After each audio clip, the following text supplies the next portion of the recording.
देखिए, सत्ता सबको अच्छी लगती है। सत्ता पाने के लिए नेता तमाम प्रकार के तिकड़म अपनाते हैं, क्योंकि सत्ता में आते हैं उनके चेहरों की लाइट बढ़ जाती है, सुख सुविधाओं का उनके पास में भंडार हो जाता है। लेकिन कुछ ऐसे भी त्यागी महापुरुष होते हैं जिन्हें देश की सेवा करने के लिए जो अपने आप को समर्पित किए होते हैं, ऐसे ही नेताओं में शुमार हैं भारत के वर्तमान प्रधानमंत्री श्री नरेंद्र दामोदर दास मोदी। देखा जाए तो अपने परिवार तक का त्याग कर देने वाले इस महान व्यक्ति के द्वारा देश के निर्माण का एक कार्य किया गया। चाहे वो धारा 370 को हटाने की बात रही हो या राम मंदिर निर्माण के लिए मजबूत पैरवी करके राम मंदिर निर्माण की दिशा में किया गया सार्थक कदम। वर्तमान में अखिलेश के नेतृत्व में उत्तर प्रदेश में इंडी गठबंधन बना है, और इंडिया गठबंधन का नाम तो इंडिया है, लेकिन देखा जाए तो सिर्फ विभाजनकारी बातें इस के द्वारा हो रही हैं लगातार तरीके से। चाहे वो मुस्लिमों का आरक्षण हो, है ना, मुस्लिमों का आरक्षण लीजिए तो उसमें मुस्लिमों को 4% आरक्षण देने की बात की जा रही, जबकि भारतीय संविधान साफ लिखता है धर्म के आधार पर आरक्षण का कोई वो नहीं होगा। दूसरी बात है ना, बाबरी मस्जिद वाले मैटर पे जो डिसीजन आया है, सर्वोच्च न्यायालय ने जो डिसीजन दिया है, उस पर इनका कहना है साफ तौर पे कि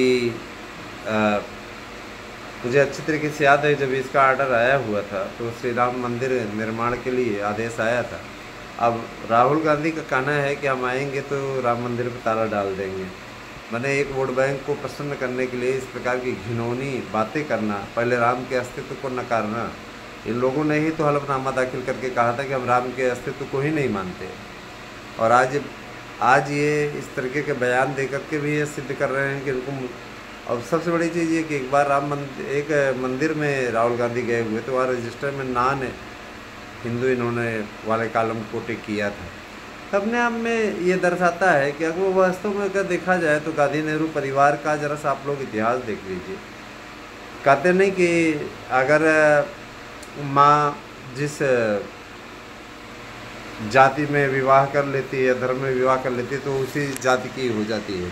और जैसे करीना कपूर है, करीना कपूर का नाम इसलिए भी मैं उल्लिखित करना चाहूँगा, करीना कपूर हैं, करीना कपूर की शादी सैफ अली खान से हुई है, तो करीना कपूर के जो बच्चे हैं वो हिंदू नहीं है ना।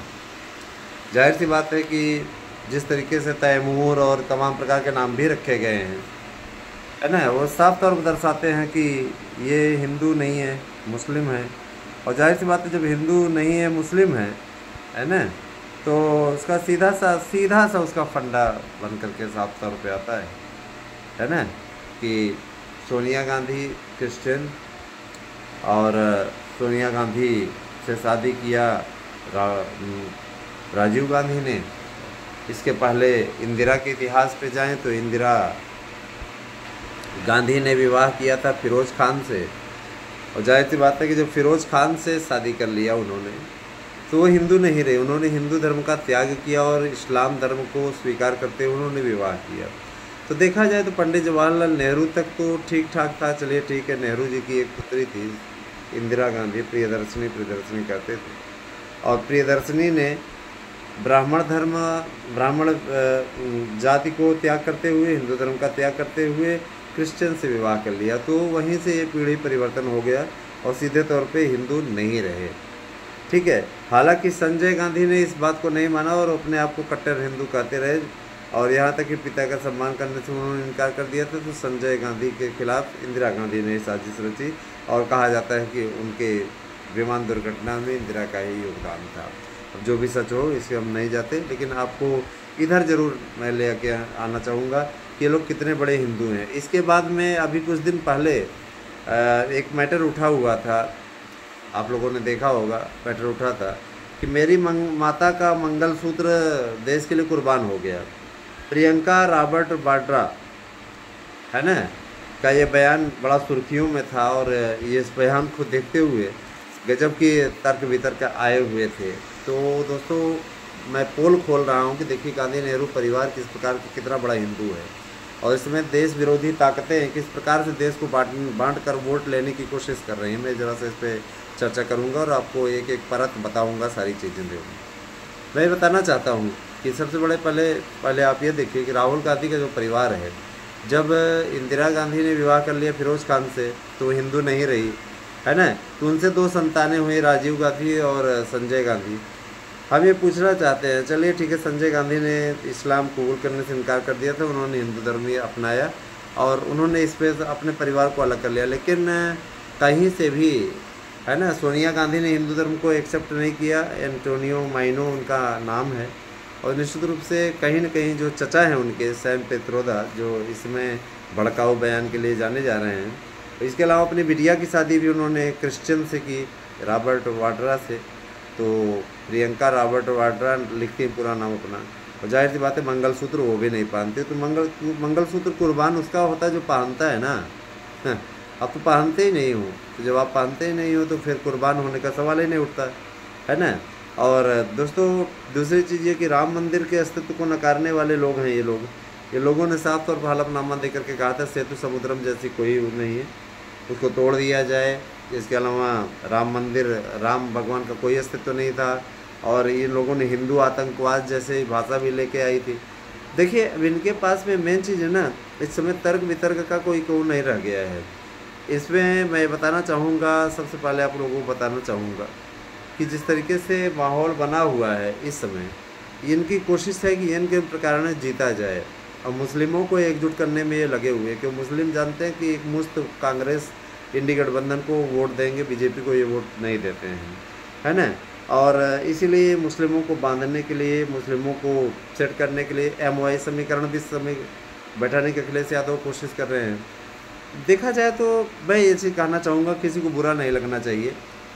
हिंदू धर्म में केवल एक ऐसी जाति है जिसके अंदर कहीं न कहीं जातिवाद का अंकुर इतना अधिक प्रस्फुटित हो चुका है, इतनी गहरी जड़ तक चला गया है कि उसके मन में देश के प्रति कोई स्वाभिमान, राष्ट्रभक्ति के प्रति कोई स्वाभिमान ये दिखाई ही नहीं देता, है ना। उनको सिर्फ जाति दिखाई देती है। मैनपुरी में हम इनको ही देंगे, वहाँ पे RJD को देंगे, है ना। कोई स्वाभिमान नाम की चीज़ नहीं। जब राम लहर चली और जब कारसेवकों पर गोली चलवाई गई, उस समय भी इस जातिवाद की धारा में ही बहती हुई जाती है ना। जिताएंगे ये, उन्हीं को जिताएंगे। उनको सिर्फ कहीं न कहीं एक परिवार दिखता है। जाहिर सी बात है कि आप संकेत से समझ गए होंगे, सीधे नाम लेना उचित नहीं है, लेकिन आप स्पष्टता जान लीजिए कि कहीं भी इनके अंदर राष्ट्रवाद या स्वाभिमान नाम की कोई चीज़ दिखती ही नहीं है।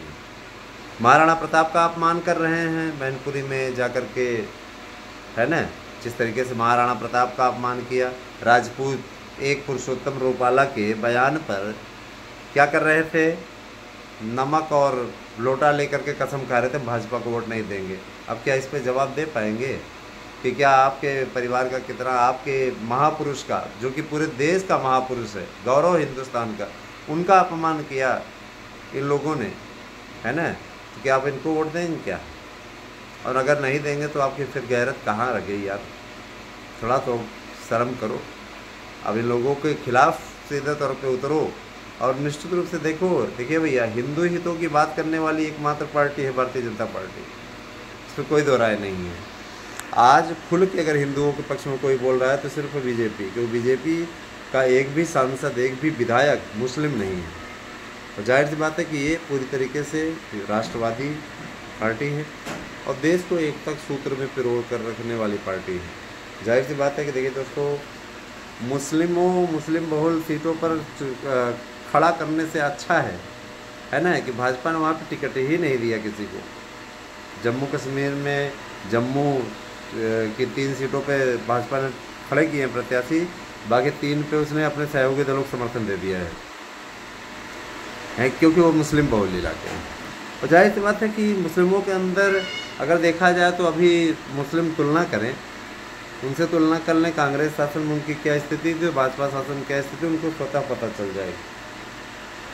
महिलाओं को 3 तलाक वाला मुद्दा, और सबसे बड़ी चीज़ ये कि राहुल गांधी का ये कहना, हम आएंगे तो धारा 370 समाप्त कर देंगे, राम मंदिर पर ताला लटका देंगे। अरे यार, चुल्लू भर पानी में डूब के मर जाओ। राष्ट्रवाद के मुद्दे हैं, है ना, तुम मुद्दों पर नहीं लड़ पा रहे हो, तुम 1 लाख रुपया दे रहे हो, पिछली बार 72,000 दे रहे थे, देते रह गए, हार गए, और इसी प्रकार से 1 लाख पे भी हारोगे। रही बात ये वोटिंग परसेंटेज की, तो देखिए वोटिंग परसेंटेज पिछली बार से कम नहीं ही रहा है, 2.5% का हेर फेर है।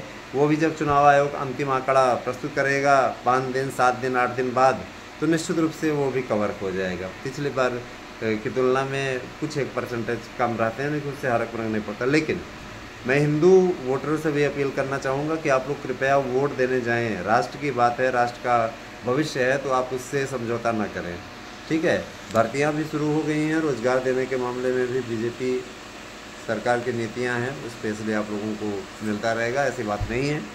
पूरा कार्य हो रहा है, जल्दी ही आप लोगों के बीच में सारी बातें रखी जाएंगी।